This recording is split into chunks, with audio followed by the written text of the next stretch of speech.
അവധി ദിവസങ്ങൾ കുടുംബത്തോടൊപ്പം ആഘോഷിക്കാൻ ഒരു സ്വപ്നയിടം തേടുകയാണോ? ഗ്രാമീണതയുടെ സൗന്ദര്യവും ആധുനിക സൗകര്യങ്ങളും ഒരുമിച്ച് ചേരുന്ന ആനമല ഹോം സ്റ്റേസിലേക്ക് സ്വാഗതം. തനത് കൈത്തറി വസ്ത്രങ്ങൾ നെയ്യുന്ന നെയ്ത്ത് കേന്ദ്രവും ഇവിടെ സന്ദർശിക്കാം. പ്രകൃതിയോടിണങ്ങി മനസ്സ് നിറഞ്ഞ് ആഘോഷിക്കാൻ ആനമല ഹോം സ്റ്റേസിലേക്ക് വരൂ.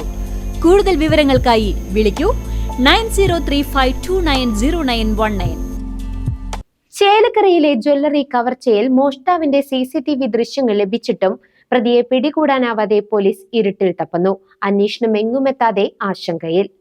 ചേലക്കര ടൗണിലെ ചെറുവത്തൂർ ജ്വല്ലറിയും സമീപത്തെ ഉണ്ണിമാമ ഹോട്ടൽ, ആയുർവേദ മരുന്നുശാല തുടങ്ങിയ സ്ഥാപനങ്ങളും കേന്ദ്രീകരിച്ച് നടന്ന കവർച്ചയിൽ നിർണായകമായ CCTV ദൃശ്യങ്ങൾ പുറത്തുവന്നിട്ടും പ്രതിയെ പിടികൂടാനാകാതെ പോലീസ് ഇരുട്ടിൽ തപ്പുന്നു.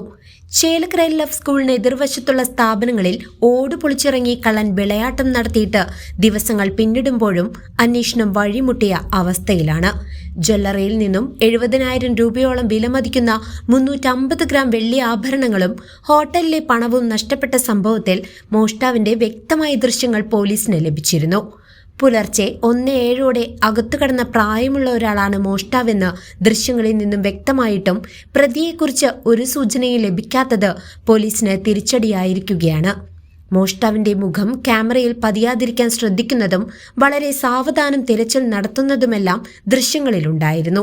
ഈ ദൃശ്യങ്ങൾ കേന്ദ്രീകരിച്ച് പ്രതിയെ ഉടൻ വലയിലാക്കുമെന്ന് പോലീസ് അവകാശപ്പെട്ടിരുന്നെങ്കിലും ഇതുവരെയും മോഷ്ടാവിനെ തിരിച്ചറിയാനോ പിടികൂടാനോ സാധിക്കാത്തത് വ്യാപാരികളിലും നാട്ടുകാരിലും ആശങ്കയുണ്ടാക്കുന്നുണ്ട്. വിരലടയാള വിദഗ്ധരും മറ്റും സ്ഥലത്തെത്തി പരിശോധന നടത്തുകയും സമാന രീതിയിലുള്ള പഴയ കേസുകൾ പരിശോധിക്കുകയും ചെയ്യുന്നുണ്ടെങ്കിലും അന്വേഷണം കൃത്യമായൊരു ദിശയിലേക്ക് നീങ്ങുന്നില്ലെന്നതാണ് നിലവിലെ സ്ഥിതി.